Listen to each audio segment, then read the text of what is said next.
જોરદાર લાઇટિંગનો સેટઅપ મારેલો છે, બહુ જ સરસ દેખાય છે. મતલબ કે તો થાય એટલા બધા દિવસ બી નહીં થયા, તો 3 દિવસ આમ કન્ટિન્યુ બ્લોગ કરીને એટલું તો બહુ શીખવા મળે કે back to my YouTube channel. તો કેમ છું બધા? આઈ હોપ તો બધા મજામાં હશો. હું પણ એકદમ મજામાં છું. સો આજે છે ડેલી બ્લોગનો ત્રીજો દિવસ ગાઈઝ. 2 દિવસથી ખરેખર બહુ મજા આવે છે બ્લોગ શૂટ કરવાની. સો આજે ત્રીજો દિવસ. હમણાં તો મોર્નિંગમાં ચાલવા માટે આવી ગયા, તો મળીએ પછી.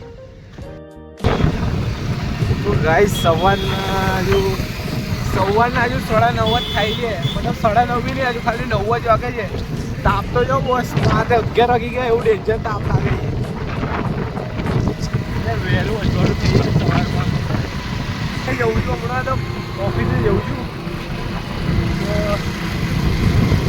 કાલે બ્લોગમાં બહુ મજા આવી હતી ગાઈઝ. કાલનો બ્લોગ જોયો ના હોય તો જોઈ લેજો, ડિસ્ક્રિપ્શનમાં લિંક આપી દઈશ. બહુ મજા આવશે.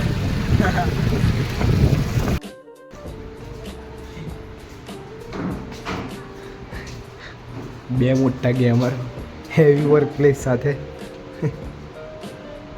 હેવી જગ્યા હોતી એટલે તમે લોકો હેવી જગ્યા હોતી લીધી. જોરદાર વર્ક પ્લેસ હે.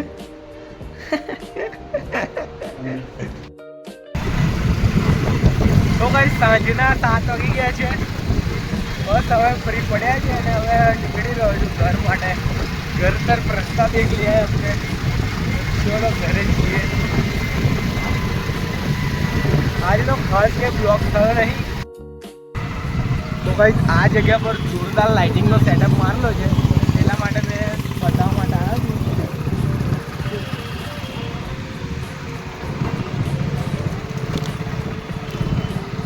જોઈ શકો છો તમે, જોરદાર હેવી સેટઅપ.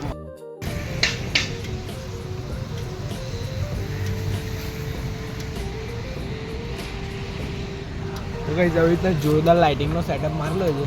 જો જેને પણ આ લાઇટિંગનો સેટઅપ દેખ્યો હોય એ કોમેન્ટ કરે, અને જેને ના દેખ્યો એના માટે કે આ ગોત્રીમાં આવેલા ગોત્રી ગાર્ડનમાં જે એન્ટ્રન્સ ગેટ છે એના પર આ લાઇટિંગનો સેટઅપ માર્યો છે. જોરદાર લાગે છે.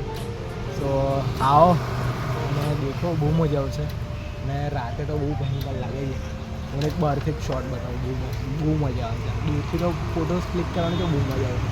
બહુ જ સરસ દેખાય છે. મતલબ કે તો એવું આપણે ગોત્રીમાં બી થઈ ગયું છે. એવી સેટઅપ મારી જોઈએ અલગ અલગ જગ્યા પર. મતલબ કે આ VVN અને એફની જે થીમ છે એનો સેટઅપ તો મારેલો જ છે બધે બ્રિજની નીચે, અને અલગ અલગ જગ્યા પર અલગ અલગ સેટઅપ મારેલા છે.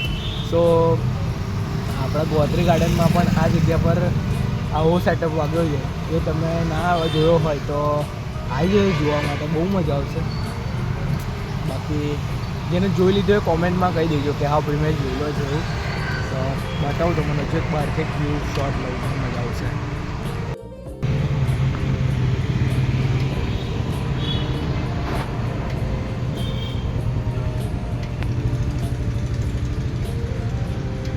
તો અમે નીચે ચાલવા માટે આવ્યા હતા.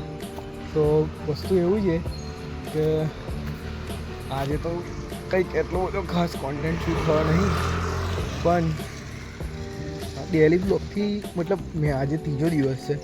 સો 2-3 દિવસથી મેં કન્ટિન્યુ, મતલબ 3 દિવસ જ થાય, એટલા બધા દિવસ બી નહીં થયા, પણ 3 દિવસ આમ કન્ટિન્યુ બ્લોગ કરીને એટલું તો બહુ શીખવા મળે કે તમે કન્ટિન્યુઅસલી આમ પ્રોપર એક કામ માટે રેગ્યુલર થઈ જાઓ. તમે કોઈ એક કામ મતલબ કર્યા કરો, તમને મજા આવે, તમે કન્સિસ્ટન્ટ બની જાઓ, તમે રેગ્યુલર બની જાઓ, અને તમને કંઈક ને કંઈક શીખવા મળે.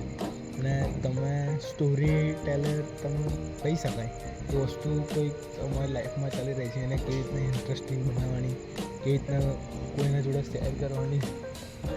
સો એ બધી વસ્તુ બિલ્ડ થાય અને બહુ મજા આવે બધી વસ્તુને એક્સપ્લોર કરવાની.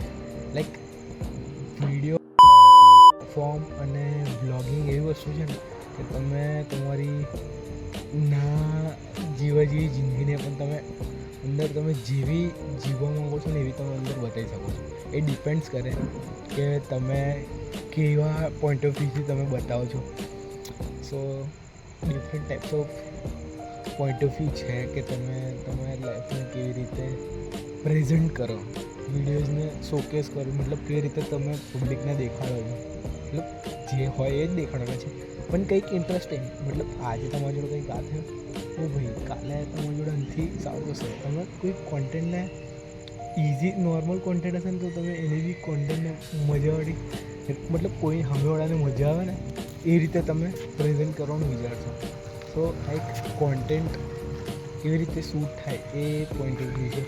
તો એના માટે કંઈક આટલું રાખીએ આજે બ્લોગ નાનો હશે, ડોન્ટ વરી, કાલથી પ્રોપર આવશે.